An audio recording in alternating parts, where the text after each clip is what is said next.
விநாயகர் சதுர்த்தியை முன்னிட்டு அதிமுக பொதுச் செயலாளர் எடப்பாடி கே பழனிசாமி அனைவருக்கும் வாழ்த்து தெரிவித்துள்ளார்.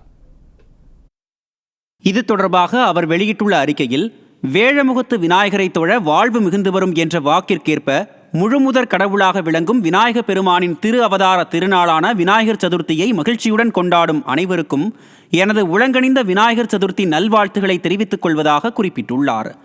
களிமண்ணால் செய்யப்பட்ட பிள்ளையாருக்கு எருக்கம்பூ மாலை அணிவித்து அவருக்கு பிடித்தமான சுண்டல், கொழுக்கட்டை, அவல், பொரி, பழங்கள் போன்ற பொருட்களை படைத்து அருகம்புல், மல்லி, செம்பருத்தி, அரளி போன்ற மலர்களால் அர்ச்சனை செய்து விநாயக பெருமானை மக்கள் பக்தியுடன் வழிபடுவார்கள் என்று குறிப்பிட்டுள்ளார்.